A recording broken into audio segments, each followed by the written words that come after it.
song for a movie podcast. Some are pretty good, but we'll just suck ass. 1, 2, 3, 4, 4, 3, 2, 1. Watch with us, we're Cinema Buns.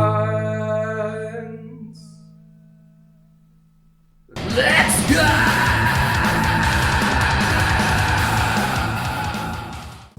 Do it! So, hello and welcome to Cinema Buns. I'm Ritter. I'm Mike. And I'm President Joe Biden. Oh, wow. Yeah. Oh, Mr. Biden, it's great to have you. Please, what? Pleasure to be here, Ricky. What? Ricky and Mark. Ricky Martin. That's your names, right? Yeah. Yes. Are you making fun of me?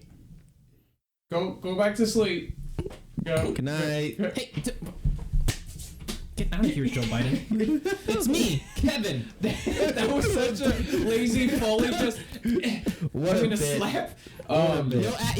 You'll in post add in just beating up and thuds noises, Yeah, right? I'm gonna do straight up just wham, poof, poof, poof. How? They're all gonna be Ritter making all the voice, like, onomatopoeias. With my straight up mouth. What are we going to be talking about today, Ricky? Well, Kerbo, we're talking.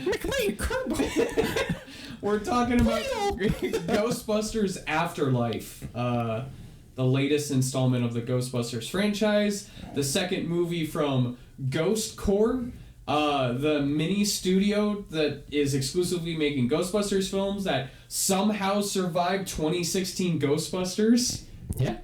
No idea how. The salvage is real. I don't know if you guys get this kind of like parallel, but this reminds me of DMC Devil May Cry.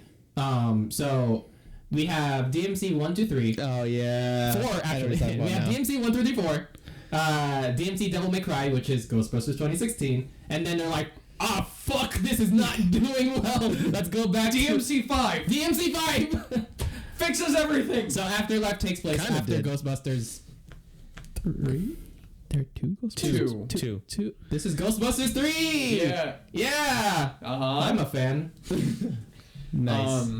Okay. So, yeah, this takes place. What was it, like 20 years? Or no, technically 40. Well, every Ghostbusters movie takes place like the year that they were released. Yeah, so because that was 1980s was, like, the older one. Yeah, so this takes place in 2021, Yeah. or depending on how the pandemic was going to delay it. 2020. Any year that they were going to Yeah, release it was 2021 because of the number. Because of the CGI stone wall. Yeah. Yeah, so it's just every year that it gets pushed, it's gonna change whenever this movie takes place. And COVID didn't happen in their timeline, which I'm kind of jealous of. And it's a parallel universe where ghosts exist. And they ate COVID virus, Yeah, so it didn't but happen. they exist, but everyone just conveniently forgets they exist, even though there was a giant event in it's just New York widely to- accepted that they exist, but it doesn't But then happen. how is there anyone that believes ghosts don't exist? If it's because widely they weren't believed. there. You know, Everyone died in 2012, so Just everyone. Yeah. everything all reset. That was Earth's reboot. Just No, in 2016 everyone forgot, and then they rebooted. Yes. you know, the pandemic affects everyone differently. Apparently, in this timeline, just everyone got amnesia of specifically the 80s. And I like to think of it as like if you come from a place where there's no earthquakes and then you experience an earthquake, it's still shocking even though you're well aware earthquakes exist. Earth cakes Or earthquakes. That Earth delicious. got cake. But that's the kind of level I kind of understand it as. Like, you hear about ghosts and you've seen probably videos about ghosts, but I mean, you've never experienced like actual ghosts around you, so it wouldn't really affect you until it happens, you know? I don't know. Based off of just kind of like the things that happen in this movie, it feels like literally when someone dies, a very bright, colorful ghost comes out of their body. Yeah. Maybe it's 50-50, who knows? But you know what? We're getting into the weeds. Kevin, what's this movie about? Did you watch Ghostbusters? Uh-huh. Yeah. Oh, good. Okay, thank you. Okay, so we're now in present day, and kind of Grace, but professional. Very God professional. damn it, Mike. Very Hey, I reminded you too, apparently. Nope, mine's on silent. Mine was already muted. Sure, that's why you reached for your phone and they clicked a few buttons. Shut up! McKenna Grace plays Phoebe, who's a very nerdy girl, and she discovers a bunch of like technology and like doodads left by her late grandfather. Ghostbusting tech. Yeah, and you're like kind of left throughout the entire movie trying to figure out who this is. But then if you know how the real world, what happened in the real world, spoilers of Harold Ramis. By the way, they also say it early in the movie that their name is Spangler. I don't remember that. Yeah, they say early that their last name is Spangler. Well, no, because early the mom didn't take the dad's name. Yeah. No, they have a different last name. I don't remember them having a last name. I don't know. It's Here, I distinctly remember early on that they like basically confirmed it was Spangler from Ghostbusters. Granted, like you said though, like if you haven't seen the original Ghostbusters, you're not going to know the significance of that. Well, yeah, I mean, like, if you... Because this movie is only half made as nostalgia bait for old Ghostbusters fans. The rest of it is made to get new kids into Ghostbusters. It's kind of like it's kind of like a reboot in that it's like the new it's what Star Wars should have been. It's the new generation of Ghostbusters, taking over the family business, because it's been 30 years since the last like big ghost thing, since the Marshmallow Muff Diver Man attacked New York. Yeah, with Gozer and the Terror Dogs. And yeah, did you want to like kind of explain like details? Just want to go into... We can go into general details first. Like, I mean... Well, we can just... I don't actually... Should we just start with should we recommend the movie and then move into spoilers? So I don't think the trailer actually explains anything. It's just like the trailer... It just show kids with ghostbusting gear. And the setup is like just... we're going to this new town. Our grandfather left us some shit. Yeah, because... And you actually don't know what the plot or was it if they're a bad guy in the movie? Until you actually like watch it, which I kind of like, because like the trailer kind of sets up and gives you enough mystery to figure out where the hell is this going. Yeah. And because 2016 happened, you're like, I wonder where this could go. Paul Rudd's in it. But by the way, I love that they're just like 2016 didn't happen. Yeah. Not a thing. Fuck off. Just got removed. Well, it's you don't know that. It just could be in a different timeline. It's true. It could be a different timeline. Dude, this isn't Marvel. You can't solve every problem with different timelines. As much as people hate different universe. DMC Devil May Cry, I would be down for a sequel. As great as DMC 5 is, I just want 2 DMCs. Yeah, because the mom, they get evicted from their apartment. So she's like, shit, now I have to deal with what my deadbeat, like, abandoned dad left me. And man, does she have choice. daddy issues. Yeah. And she shows up, and the kids are like, well, luckily we're only here for a week. And she's like, yeah, about that. No home. And this is such an odd town. And, I mean, like, you could make the argument they purposely made it odd because, ooh, ghost activity, it's got to be a weird town, right? But then, like, you've got a diner that employs every child in the city and somehow pays them.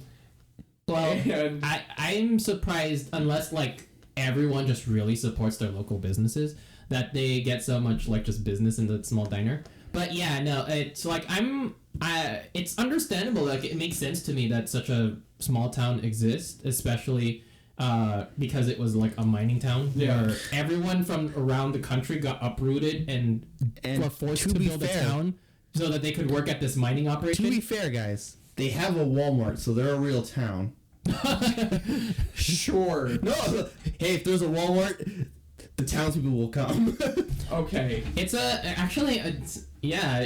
would be a very bad financial choice to build a Walmart that like is so tight-knit that they would only support their local groups, because like I know Walmart like fucking tried to penetrate into like the SoCal town, well not small town, big town SoCal market but everyone's like, no, fuck off. We're gonna celebrate. We're gonna like support our big California. We only vegan get news." eggs at Phil's. I'm just saying there's a Walmart up in Payson area. That's a small town. Okay, yeah, but Superior you know what? also has a Walmart, but you know That's the point I'm trying to it's make Superior. is like that's the point I'm trying to make is like It's also a bad financial decision because, as you saw in the movie, when Paul Rudd's in there, there's like 2 people. there's not even employees. Yeah. it's based on the honor system. Please use self checkout. Because he's fucking getting chased and murdered, and there's no one there. No one. I do like Paul Rudd in the movie. Oh yeah, Granted, he just plays Paul Rudd. Yeah, he just plays He himself. just plays himself. Who, like, within 20 seconds of meeting the mom's like, ooh, I'm interested. And then, like, the next time they meet, they're already on a date. Yeah. And it's like, fuck, no one can resist Paul Rudd. He's coming for your mom. He's coming for your sister. He's coming for your wife. But yeah, he's just based off of like kind of audience reactions, like everyone just generally finds him charming. Yeah. Yeah, no, because he gets a good like every joke he says is like gets a small laugh out of the audience. So like he's very good at his job. Yeah. He's seducing your mom. So let's get to the other meat of the movie, the fucking kids. So Please don't fuck the kids. no, stop. So Oh my god. we have super smart girl who essentially is just child spangler. You then have older brother who's just there to get girls. Phoebe. Yeah, and then you've got podcast, which Logan I Kim. felt personally attacked. That was Just funny. because he's got a podcast. He's like, he's recording everything. He's got a better mic than we do, and he's Got that just boom always mic. setting up scenes. And everyone's like, "Stop being a fucking weirdo." And he's like, "It's for my podcast," and it's just like, "You're attacking podcasters, and I hate it." But it's not wrong. No, I just felt like What about Lucky? Who does Lucky represent? Lucky, the girl. Yes. She represents Wilson. Oh. Basically, the kids represent. The sex appeal. Yeah.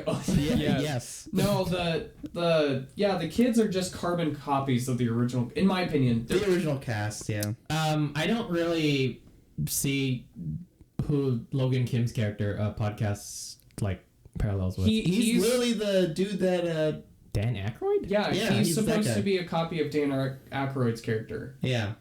Because Dan Aykroyd was all about like we gotta record this, we've gotta document this and Oh, stuff. he was just a and so- science nerd. Yeah. Yes.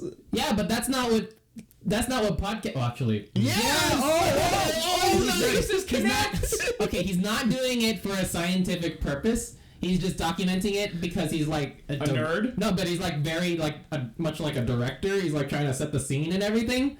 But they have the same personality as far as like they're really fascinated by ghosts. So yeah, they're- the girl literally is just Spangler. Podcast is Dan Aykroyd. The brother is basically Bill Murray. Yeah. Just kind of a guy like, listen, I'm doing it, but He's in whatever. it for the win. And then like, cause Wilson was kind of just the everyday man who's just like, I just wanted a job. And that's what Lucky is. Yeah, she's just like, I kind of got roped into this. I'm doing it. Sure, whatever. That could have been anyone. Yeah, Yeah, but, that's the point. but I don't know. That's because there's a lot about this movie that I feel like they had the ability to be original and bring in new stuff to kind of bring in newer people. They did play a little but safe, but I see what they did. Yeah, and I mean, like, there's so many times where it's very obvious they're trying to be like, here's something we want to sell to kids, like the tiny Stay Puft Marshmallow people. Oh, I thought you meant like That was cute. I was having a ball with that. I'm not gonna lie. Britta had to shut me up the Stay during the movie. Puft Marshmallow Man has always been just kind of like a mascot for Yeah. Ghostbusters. Yeah, but Despite being like the kaiju at the end of Ghostbusters. yeah. I'm not gonna lie. The first time I've ever seen the marshmallow guy, I thought he was the Michelin dude. That's what they based his design on, though. I know, They but, based it like- off a Sailor Boy and the Michelin tire guy. Yeah, the Pillsbury Doughboy Yeah, mixed yeah. with the. I think he gets Michelin the Pillsbury Doughboy like patented tummy poke from Paul Rudd. Yeah. Definitely. Yeah, But, I loved them in the movie because they were just murdering each other. they're just literally just killing each other. It's like, oh my god. they turn on the blender and just, oh, Jesus. Oh, yeah, I know, and it's such a like just slow burn as the marshmallow is going towards the blades and they're like loving it until he finally just gets to the blades and fucking gets splattered. I Or they're making a marshmallow. I've been like, they turn on the grill and they're just like, yay! As they're melting and burning and the other one's lighting another one on fire and they're just like, yeah! It's like Mr. Meeseeks who just wants to be used Yeah. and die, but like the marshmallows just want to get eaten. Yeah. But, no, and then they didn't want to bring back Slimer, so they brought Muncher. Is that Who's- his canon name? Yeah, it is. Because Slimer had his role in 2016. Yeah. But he's like canonically captured and dead, right? Yeah, he's always been canonically captured. Yeah. In the first movie, he shows up and they capture him. And- 2016, he shows up, they capture him. Yeah. Yeah. And he has like a mascot sidekick role in the Ghostbusters Yeah, I would animated say like show. in the animation, he's like a sidekick. Yeah, so like they kind of made Slimer the mascot of Ghostbusters just because like One of he them. was a memorable like minor ghost character. Yeah, but like my headcanon is that Slimer, after 20 years of Service. nutting on everything, has passed on to the afterlife. There's nothing holding him and tying him to this mortal coil. So we have the next generation, possibly No, the I'm ghost fine- offspring. I'm fine with Muncher. It's just I that, like him. like I think it's funny how they are essentially doing what 2016 did, just do copy and paste most of the plot of the original Ghostbusters, but they're changing enough so that they can sell A, new merch, and B, hey yo children, get into this old IP because the olds are about to die soon and we want to keep selling this. Speaking about the children, I was talking. I mentioned this like pretty much immediately after the movie, and also like before we even like saw it to just other people. Is that this movie did not need to be PG-13. Like you could still have like kind of those like Paul Rudd's banging your mom jokes, but just like cut out some of the just shits and assholes, and this movie would be fantastic as a family movie. Yeah. Because like the music, I mean, it essentially already is a family movie. yeah, though. and, and it's bogged down. I don't know if it's bogged down by PG-13, but it's like it could be much easier to digest if it was PG, because like the original Ghostbusters were PG. Yeah. Granted, that was also a different type of rating system back in the day. Yeah. And that because like the music is so like just kind of whimsical. It's like kind of Danny Elfman-ish. It's like Goonies, Sandlot kind of like kids are doing shenanigans. type Crazy music. shit. Yeah, and Summer of Discovery. yeah, and like it's I believe the writer of the music like specifically that's what the kind of thing he was going for. Mm-hmm. I'm just cheating by loading up the trivia on IMDb. Yeah, this You don't have it absolutely memorized? You charlatan. what I took away from this movie is if you're a fan of Ghostbusters, you're really gonna enjoy this. Like, I'm Are not you much- really gonna enjoy this? I enjoyed it. I had a blast watching this movie, but when you start to break it down, you really see this movie falling apart really easily. Yeah, because obviously they're trying to introduce new people to it, but I feel like studios are trying to lean pretty heavily on old IPs. One, because it's super cheap to lean on old IPs, because at that point you can most of the time guarantee a certain amount of money back. But they also think the other thing is I think they're trying to bring back the Summer of Discovery like style movie, where it's just a bunch of kids or a bunch of friends. It's the summer. They encounter something and they discover something about themselves or about their community or whatever. And yeah, kids not being supervised and getting Yeah. into shenanigans. and Which was what I was promised when I was 12, and I never got it. I had to stay home. My mom says I couldn't go past 6. I kept trying to go out on my bike and have whimsical adventures at 1 a.m. at the local ditch, but she always caught me. It was that one squeaky floorboard. Every time. But it's just, this movie just feels like they could have been more original with it, and I wouldn't have so many issues with it. Like, by the way, spoilers, the big bad in the movie is Gozer, again, from the first one. And, like, yeah, that's an easy villain to lean on, but, like, you could have gotten an original, like, ghost villain. Like, something to elevate it past its, like, old ancestor movie. Because I feel like you're trapping yourself in this plot that you can't do anything with. Because they stated that they're like, yeah, ghost activity pretty much went down to 0 after the New York incidents. And, oh, by the way, they pretty much made Ghostbusters 2 not happen.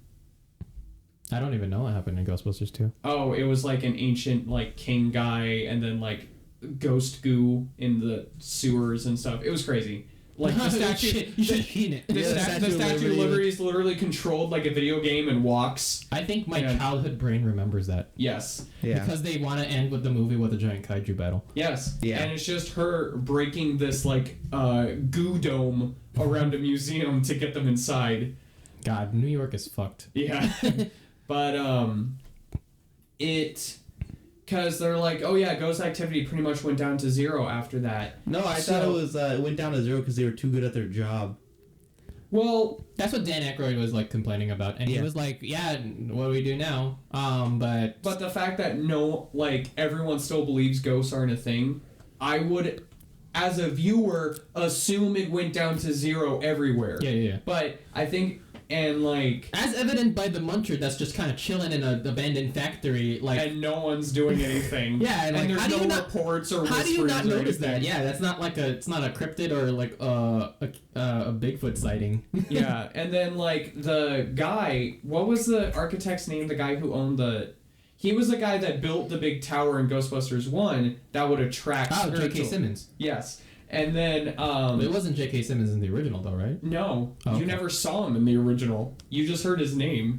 He was mentioned in passing. Yeah, and, okay. but, like, he had this mine in this town, and he was obviously trying to resurrect Gozer there, too. Yeah. He's just like, I'm going to build 2 things, so if one doesn't work out, I got a backup. Yeah. But, so, the inherent thought process is, okay...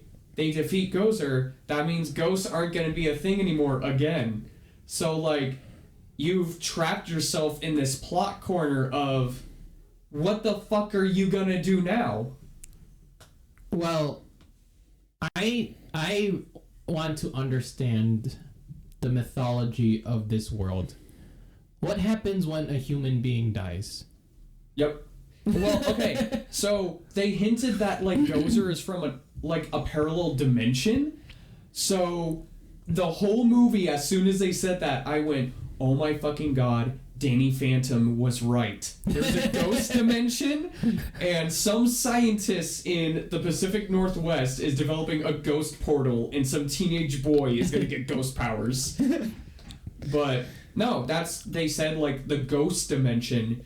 So is the next... Is that the underworld? Yeah. Is that heaven and but hell? I just assumed that Gozer and the 80s CGI monsters, because it's very true to their original designs, are just from hell or the underworld. I guess. Yeah. I couldn't tell you. This movie leaned heavily on your nostalgia. Which I didn't have any of. Yeah. I thought the effects looked good. I mean, we're kind of in a time where effects look generally decent for most movies, unless it's obnoxiously apparent. But, like, Gozer looked good. I mean, like, that could just be a bang-up costume job. Yeah. And then, like, the Terror Dogs looked decent in their CGI form, and then the, like, animatronic one they used for the Paul Rudd scene looked like a terror dog. So... couldn't complain about that. But I did like how they kind of had the Ecto-1 and they were just kind of teasing just like, hey, it's here. I mean, Just look at it. it was in the teasers. It was in the teasers and the No, trailers. it was, but now I did like the grandfather kind of helping and influencing slightly through like a lamp. Yeah, no, I love that Harold Ramis's ghost. Because like at first, because I'm stupid, I didn't know what was going on. I knew a ghost was like Helping. Was like leading Grace McKenna to stuff, and then I was like, oh, it's Harold Ramis's ghost. Yes. That's sweet. I I especially love that, and because she's a smarter character than she figured out it was Egon Spangler before I did, and she was like, "Whoa, you built this proton pack, and how did you get this fusion reactor to go?" And then just like the lamp points towards all the collegiate and university degrees, and I'm like, "Oh, okay." I like how she's like, okay. You're a genius. Got it. Yeah, and the only thing I didn't like about that though is like at the end, like they're facing Gozer, 3 proton packs at Gozer, she's able to knock that off, but her 1 proton pack is strong enough because she has Ghost Granddad. Hey, I'll take my Goku and Gohan like moment. All right. I did like the ghost hand. I just wish they didn't zoom in on his face. Because by the way, Harold Ramis is dead. Yeah. He's for years, so this is just like, is this okay? I don't like this. I don't think this is okay. Well, because first of all, Jason Reitman's the son of the director of the original Ghostbusters, Harold Ramis. They have everyone in the movie. Yeah. Dan Aykroyd, Bill Murray, Wilson. Wilson. And 2 other people, you know, I don't know why I'm being so coy. What's her face? The secretary girl. Yeah, yes. no, they have more characters from the original movies are in it. Like everyone was on board with it, and I'm going to assume the Ramis estate would be too. I guess. I don't know. I felt like the implied part of this is her granddad versus just straight up zooming in on Ghostface. Well, I mean, like it's straight up like I think it would have been sweeter if they had kept it as just like you see the ghost hand, and then after stuff is done, a dislocated hand, yeah. Like after like the battle's done, you might see like a lamp or something nearby, like reacting, and like they're talking to this inanimate object that's being influenced by his ghost. I think that could have been like a kind of not just blatantly showing that's who it is, but giving everyone their moment of saying goodbye or I'm sorry and stuff, and then maybe a slight flash of him going up. But I think the anime fade into heaven. I love that. But I think that they gave Ghost Ramis a lot of screen time that I think they could have pulled back on. I think that I did think it was a bit much, but the sentimental part of me is like they want a way for everyone in the Ghostbusters family to say goodbye to Harold Ramis. Yeah. Because it was very sudden. So yeah, they had that, like they literally had the original Ghostbusters say goodbye to the CGI person of their friend and co-star. And then so like that could and that was great. And then having the mom character actually say goodbye to her dad, that was also great. But like it's just the camera spent a lot of time on Harold Ramis's face, which could have been like pulled back a little, especially since there's the uncanny valley is not very strong in here because there's a lot of ghost effects. Yeah. Where it's not nightmarish. It's not Grand Moff Tarkin. And his definitely not Princess Leia. Princess Leia. Yeah. But yeah, no, it's kind of there. If you didn't know Harold Ramis was dead and you didn't even know who he was, you would be wondering why he's not talking. Yeah. I was about to say that thing because he's just like, all of his lines are dealt through just facial expressions and stuff. And everyone's saying like goodbye, thank you, I miss you, I'm sorry, and he's just staring at them, smiling. winks, eyebrow movements, nods. Yeah. But I thought it was like a kind of like a fantastic moment. It was interesting, and it was a good way, I think, to like allow.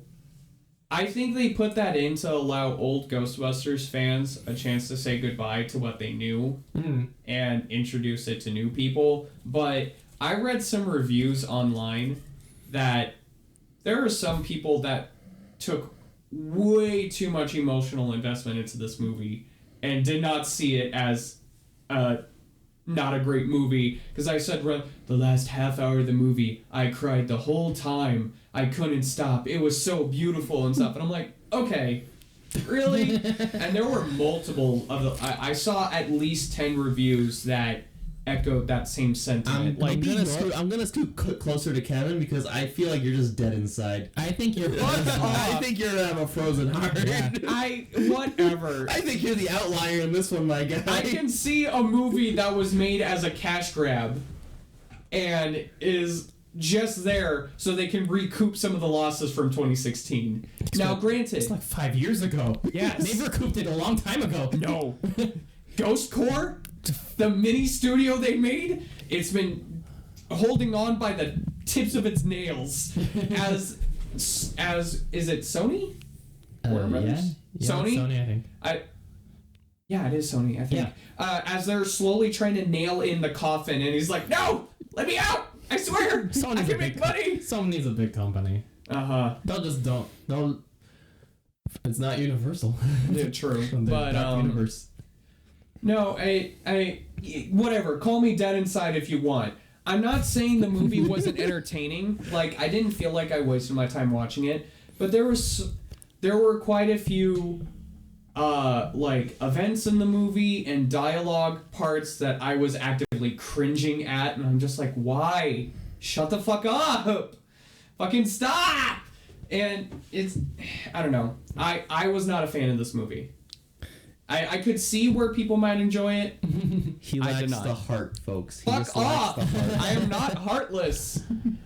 I cried at Green Mile. I cried at Schindler's List. Those are that's like by default you should be. Yeah. See? I have emotions. I thought 9/11 was bad. I thought Hitler was a bad guy. Who's fighting you? Oh my god. Anyways, yeah, no, I saw this as a movie for Yes, good. You saw this as a movie. End of review. so the movie I felt like really focused in on, because like the original Ghostbusters movies, like Bill Murray was the main character, right?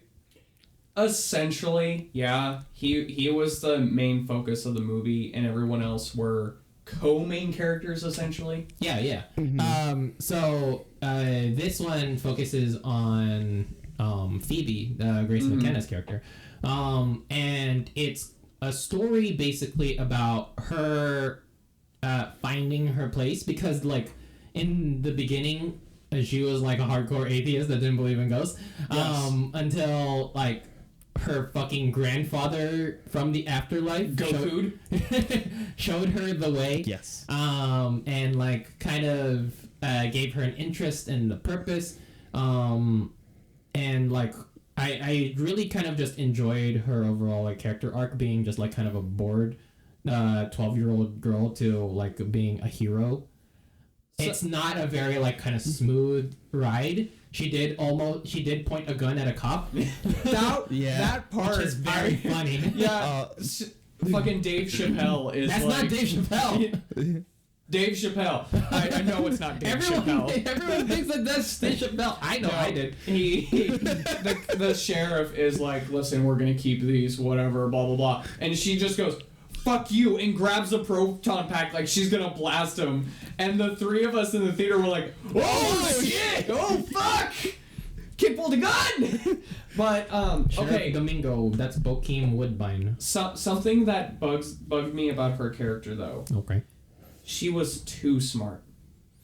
So there are 12-year-old prodigies in the world. Uh-huh. They do exist, but I felt like you could have developed her character better by not making her so smart. So at home in the apartment they started out in, she was kind of bored because she was too smart for that. Yeah. And then the summer school, they're just watching fucking Cujo and Child's Play and shit. I don't remember if like she was she homeschooled?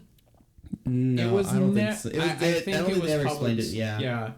But and then like when she finds the like Ghostbuster bunker, which by the way, she just finds a fucking rickety shack that's about to fall on top of itself and just sees a pole leading into the abyss. And she goes, "This is safe." And then, by the way, we never see a way out of that bunker.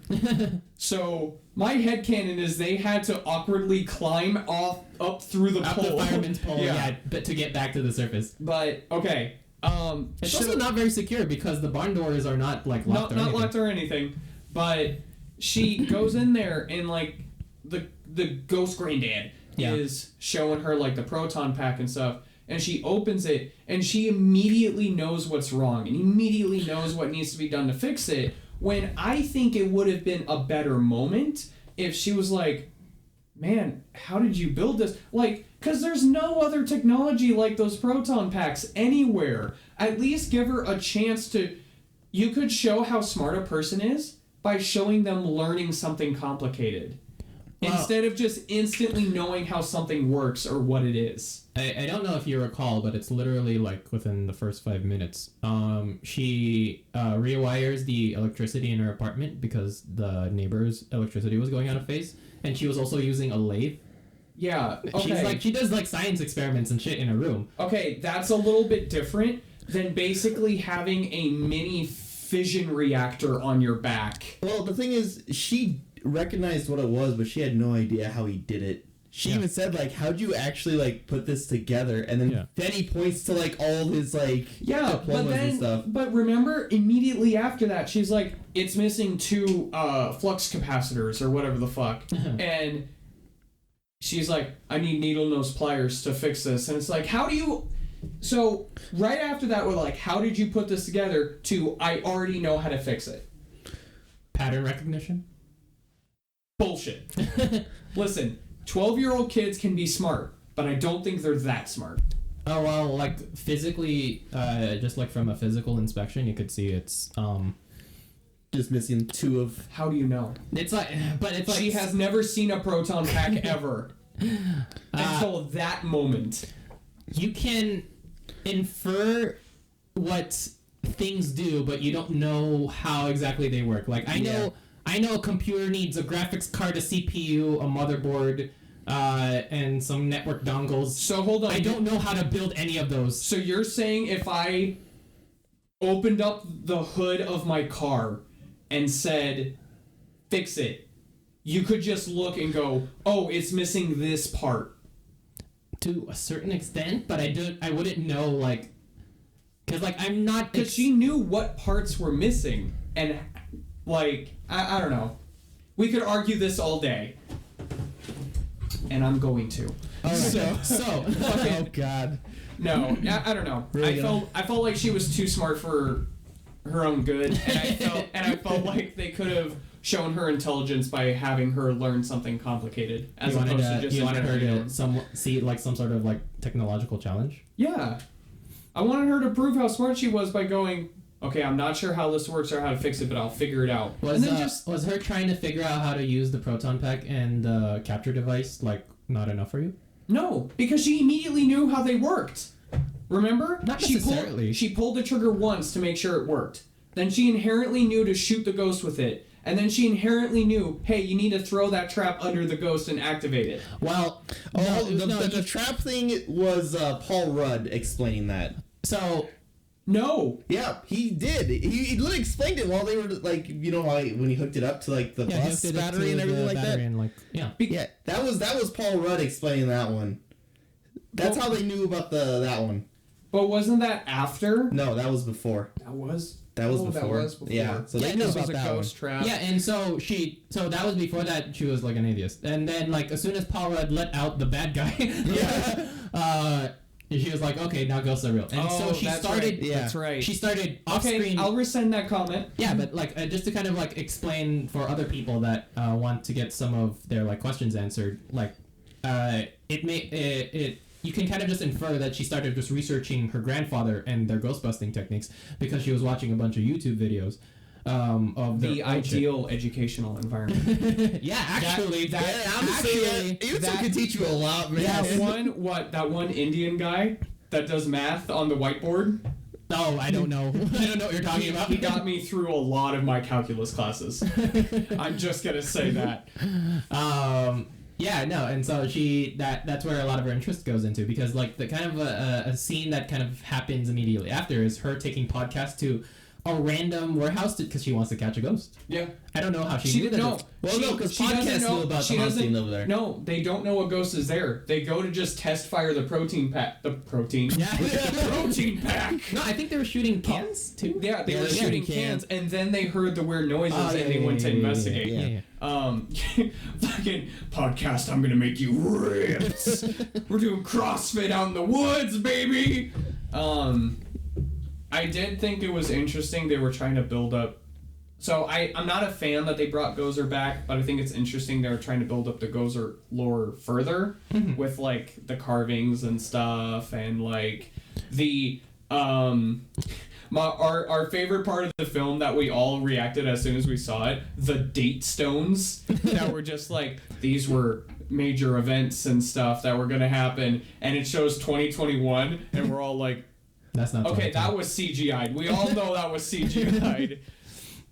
Because this movie was supposed to come out like March of 2020. Yeah. Like, I think the week that everything shut down was supposed to be its premiere week.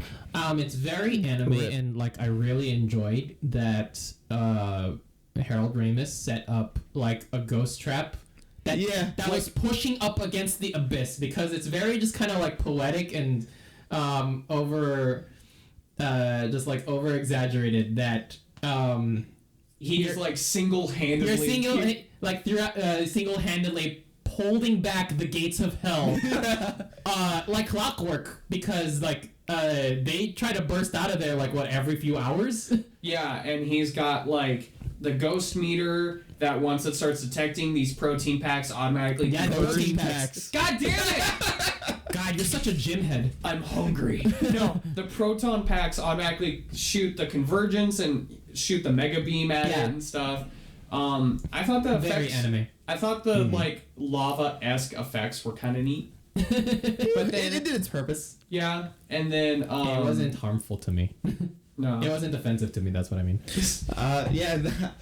I do like when the big baddie finally arose, and then the simp of the J.K. Simmons simp. Yeah, what an easy paycheck. Yeah, I think he said one line. He said one line, and then Gozer just ripped him in half, and then moved on. Yeah, that was it. That's violent. We can rule together. Like a toilet paper. Yeah, I would have liked it more if maybe there was a larger ghost threat to the rest of the town as well. Because I mean, you see the like ghost miner, and then Muncher is flying around a little bit for no reason.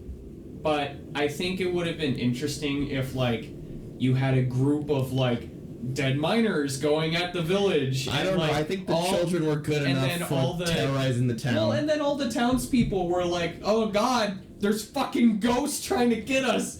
We gotta defend us." I don't know. Just I feel like do that, and then once the kids defeat Gozer, the townspeople go, "Oh, so you aren't just fucking shithead kids related to Dirt Farmer." That did kind of like bother me that there is no saving of like Harold Ramis's reputation in that town, because the entire town doesn't see them solve the problem. They didn't see the final battle happen, from their point of view, a bunch of kids Stole a police car. not a police car. They were the ghost. No, Lucky did. Lucky took a police car. Oh yeah, well. Oh, yeah. Well, she didn't like go on a wild joyride and like destroyed anything. She took it straight to the house, I think. No, but Yeah, they wouldn't I would see. say They couldn't they- see that Lucky's in there. I was gonna say those kids did some damage to the town. Yeah, though, no, Yeah. all they saw with was that just some proton kids blast. shooting some sci-fi beam, destroying a town, and they probably some of them saw the ghost. oh, and Ghost Tornado, Ghost NATO. And also Yeah. that the earthquake stopped for some reason. Oh well. Forget about it. Oh God, there goes the dirt farmer kids. Yeah, no, it's kind of like upsetting. But I guess Trevor is now Granted, more popular because he's with Lucky. Who knows? yeah. Granted, if they did do that, it would literally be a beat-for-beat remake of the original Ghostbusters with no change. As they're cheering for him on the way out of the Yeah. farm. So I mean, like I think it would have been better with a different villain. You would just have to think a little bit harder and more creatively to try to figure out how you could bring back ghosts because they've been solved. I think different villain. I think if they allowed the kids to kind of show more intelligence and like agency, Like definitely Phoebe is the best character. Trevor is unneeded. Lucky is unneeded. 100%. Podcast is funny, so he can stay. Like maybe a ghost is. Paul Rudd should stay. I like Paul Rudd. I don't think he should be a Ghostbuster. I like him as just like You like him as a small. I like him as the negligent dad. The negligent dad. You know, because like every dumb dad in no, these like I like kids' him summer movies? as the You like him as a stepdad, don't you? No, I like him as the supportive to a fault dad. yeah. He supports Phoebe 100%, even when it negatively affects everyone else, and then he's Yeah. like, I was just into her hobbies with her, so that's not my problem. I feel like they could have they could have pulled back on the nostalgia a little bit, because there's some references that, like, they make a reference to it for no reason. Like, okay, I don't know if you know this, so when she's looking through like the jumpsuits and she I pulls knew you were gonna talk about this. yeah, thank you. They pulled the crunch wrapper out. Yes. Yeah. And that was a throwaway like line of dialogue and action in the original, where Bill Murray's character just makes a joke like, "What, are you hungry? Here," and gives him a crunch bar. That's it. Yeah. Why does he have a crunch wrapper in his thing for 40 fucking years? Hey, No, you know that's his what's- most recent crunch wrapper. Also, I Maybe, believe. yeah, maybe you got addicted to crunch wrappers on his I way. believe. Just the wrappers, not the bar. When- No, Just you the eat them and then he wrappers. put them in his thing and he forgets about them. And what never washes it? Dude, does he look like he washes? He's a dirt farmer. He was a dirt farmer when he was like a billion years old, not when he was, in the Ghostbusters. Anyways, That's why I said it could have been a there's recent also, crunch wrapper. I believe, like a reference in Paul Rudd buying ice cream. He's like his specific flavor that he mentions is a flavor, a Baskin Robbins flavor that Yeah. was like advertised in the first Ghostbusters or something. I don't know. That I'm not sure of. Also, I did laugh though when I don't know if I think one of you said it with me. I don't know. I just know I saw when the Stay Puffed like marshmallow brand exists. It's like, how are they still a company? You would think they would rename or rebrand after what happened in New York. Oh yeah. You're like, goddamn. No, it got bigger. They got bigger. it was so much clout that they were like, yes. They're like, we have to capitalize on That this. is plausible. That's why I say I would like be like, yeah. I guess, yeah. But, I think it's funny that Walmart shilled a bunch of money to get product placement. Because there's no reason a Walmart needed to be there. And he was literally only there for 30 seconds and then gone. You could have done that with... Paul Rudd could have been just driving home, and Right. then he got attacked on the road. It could also have been just a mom and pop grocery shop. Could have been just an ice cream shop. It could have been many things. But Walmart wanted their name in the movie. God damn it. And him walking out of the Walmart is that exact shot just kind of reminds me of a Walmart ad. Yeah. Yeah, it it would really did. Yeah, because in a Walmart ad, the family would be walking out of the Walmart and the entire building is in frame. And I don't know if it was just me, but it felt like the Walmart wasn't even actually there and was actually just like Oh yeah, for a small stitched town. in. Because no, I think legitimately they did not actually film at a Walmart for the outside shots. Oh, okay. I think the outside shots, they literally just stitched in a Walmart. I don't know. It could just be because the Walmart is so blue compared to like the also, dark there's parking nothing. lot. There's nothing in the background. Yeah, there's nothing in the background, nothing else. So that might be something that's adding to my like it looks green screen. Uh-huh. But I don't know. It's getting hard for me to detect green screens now because like That Walmart is too nice to be in a small town. because like. it doesn't have enough cars that are also homes parked in the parking lot. Because there was a scene in Shang-Chi. It's in the beginning where they're doing their valet job and the car pulls up and the guy hands the keys over to Aquafina. That's on a green screen set. Mm-hmm. Yeah, and I'm like, wow. How? No. Yeah. It's like that could easily have just been outside of a Village Inn. Why did they need to? I mean, like that was because COVID. Yes. CGI is they're super good at like making like inanimate objects look real. Yeah. So like it's not unheard of to, and I don't know. That's also partly why I thought the Walmart was because like outside of the inside of the Walmart, there is no physical interaction with the outside. Because you see, like, CGI Terror Dog runs out and chases Paul Rudd, and then you're just in the parking lot for the rest. Yeah. Mm-hmm. Yeah, and you're just watching the inside of a store being destroyed, sort of, with no employees, and I bet and no one caring. You know what? That's probably a more truer state for Walmart. Like employees would see them and be like, I don't get paid for this. Yep, I don't get paid for this. They hit the break button on the punch-in clock and go, nah. No, I'm off the clock. I can't do it. Not today. It's like when you're working and you see box office is getting busy, or the Lines showing cashier, up. the cashier, you see a bunch of movies are about to play, and you're like, I'm going on break, bye. And then you come back and everyone's got missing arms. Someone's got an eye patch on, and they're like, "Where were you?" I was on break. What happened? Or like you're about to get off, and then you see box office starting to get lines, and you can make the decision and right then and there. And you see your one coworker look at you longingly, like, "Please stay at home." And you As a crowd of people surrounds them, and he goes into the abyss. and as you just look at them and go, "Shh, shh, shh, shh, shh."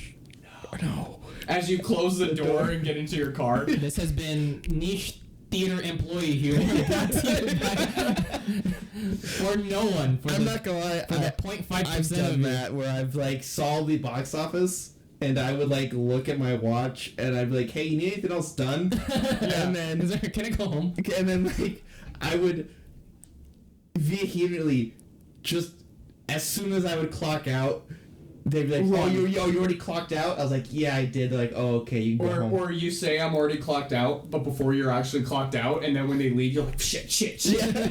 Or one time I was in the break room, and they were like, "Hey, we're getting slammed out there. Can you guys clock in early?" And I'm like, "Yeah." And I just sat there on my phone. My shift doesn't start for another 10 minutes. Kiss my ass. But because I have been in that moment where I got caught out, and I was like, "Yeah, I can come back." Oh, you wow. fool. You fool. I did that once, and I told myself I am never doing that again. I put my foot down. I was like, if I'm not scheduled that day, I'm not working that day. If you call me, I'm saying no. Oh wow. Okay. And, Actually, sometimes I like because then you have all the power. Because then I always say like, I can come in at this time. Nah. If I'm off, I plan to have that day off. And, like, I've even had the GM call and be like, "Hey, can you come in?" I go, "No, I've got plans." And they go, "Oh, okay." And then you show up at the theater being like, "Hey, I'm here to see a movie."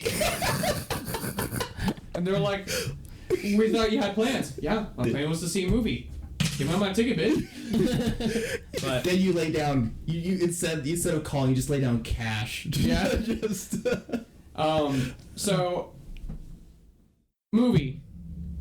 Final thoughts, Good. comments, concerns. I enjoyed it for what it was. I had a fun time. If you're trying to watch it for like it being critically acclaimed or something like that, you're not gonna enjoy it. Just fucking say it. Like, turn off your brain and just enjoy the movie. It's a fun, family-friendly movie. I was waiting for you to say, if you're dead inside and don't have emotions like Ritter, but...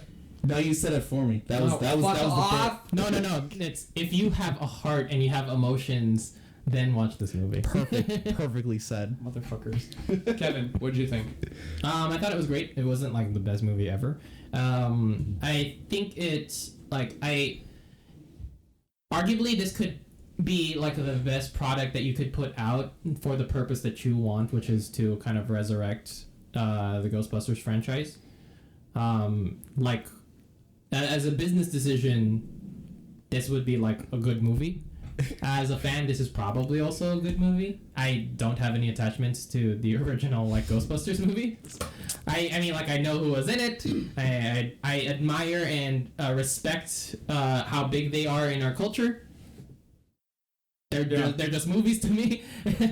Most people that have that hardcore attachment are the people who saw it in theaters originally. Everyone else is like, yeah, they were good. Yeah. This is their attempt to pull it back from the afterlife. Wait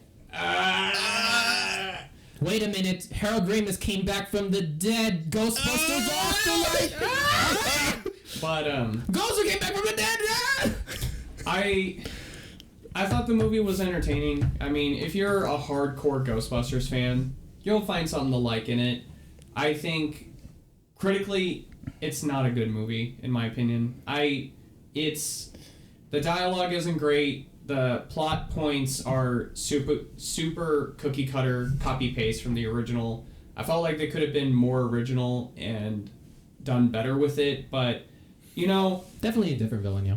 I didn't feel like my time was wasted watching it. There are movies I've seen where I'm like, God, I wish I didn't spend this time watching this movie. This one, although I didn't like it, I still didn't think like, oh God, why did I spend time watching this? So, I mean, if you're super hardcore fan, like Mike over here apparently, I don't think you need to be a hardcore fan to enjoy it. No, but you just need to know that Ghostbusters existed. I guess. No, I wasn't a fan of it, but you know, everyone's entitled to my opinion. It's just mine is right because I have a podcast. So he's dead inside. Fuck you. I think Hitler was bad. I think pineapple on pizza is bad. See, internet, good opinions. I can have a good opinion too. Yes, good opinion. I like the hill you chose to die on. So, you know, I gotta ask this then. How long do you think the next Ghostbusters movie comes out? I feel like they're gonna try to pump one out within 3 years. I think that's if doable. It's not a movie, it's going to be a TV show. Oh, that sucks. That will suck if it's a TV show. But if it's another movie, I'll get behind it. Movies like this tend to do a revival movie in order to get a TV show going. The thing is, though, you can't, because the names are too big. You can't have them reprise the roles. They don't need to. Unless it's like... You know what they're going to do? They're going to reference that this has happened and then say... Have a different cast? Yes. Fuck off. Completely different kids develop their own proton packs. No. Logan Kim podcast is going to be the star of that show. Yes. And for some reason, he's not hanging out with McKenna Grace or Finn Wolfhard anymore. Because a lot of studios I've seen have gone, Stranger Things has done well. 80s is back. More. So I bet you within 3 years it's either going to be another movie or a TV show. Not to kind of just like bully Finn Wolfhard, but how do you guys think of him outside of Stranger Things? I think if given the right material, he could be okay. But so far, everything I've seen him in is him playing Finn Wolfhard. I have not seen him in a role that actually has him change it up. I think he's a little bit shadowed by Millie Bobby Brown.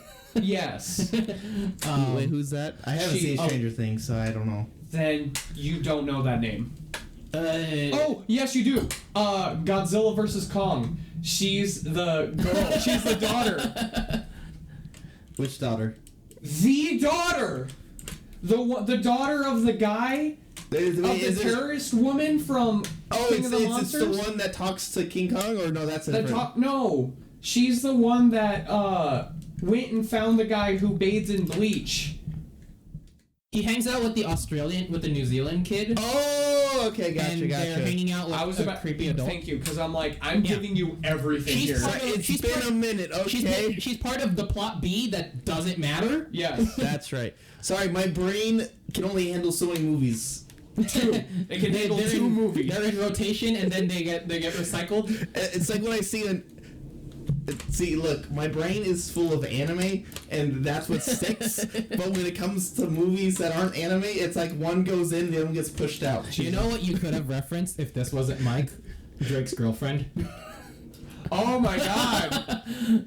Except they're not dating. Yeah. No, what? Yep. Anyways, doesn't matter, Mike. Okay. You're not gonna get it. I think I like McKenna Grace in whatever she's in. She's like Jacob Tremblay. Just an unreasonably talented little kid who's becoming more successful than I am. And yeah, I haven't seen Jacob Tremblay in anything. It's probably because he's going through puberty and it sounds weird. Finn Wolfhard also going through puberty, kind of awkward. He got tall and he got lanky. I think wasn't he also in It, Chapter 2? He was in It Chapter 1. Oh yeah, right. That's when they were kids. Yes. Yeah. But yeah, overall, I mean, if you're really a fan of Ghostbusters and you're kind of just looking for an entertaining movie, I guess it's worth a watch from our consensus. Final ratings? We haven't done that in a minute. I would say skip it. I don't think it's really that worth your time. I mean, I say watch it. It's definitely a marshmallow out of a cinnamon bun. God. Sorry, I just wanted to do that. That's clever. So much so that I feel defeated to not think of it. But, yeah, thanks for listening again. It's a s'more? That's trying to kill itself? Which means good? In the movie, they actively tried to make themselves into s'mores, which was great. Awesome. But no, thanks for listening. You can find us at Twitter at BunCinema. We also have a Patreon, patreon.com/BunCinema. You can also find us on every major podcasting platform, which you probably already have because you're listening to this. With that, I'm Ritter. I'm Mike. I'm Joe Biden. And thanks for joining us. He's back. Oh my god, Joe Biden, get the fuck out of here! Pretty good, but we'll just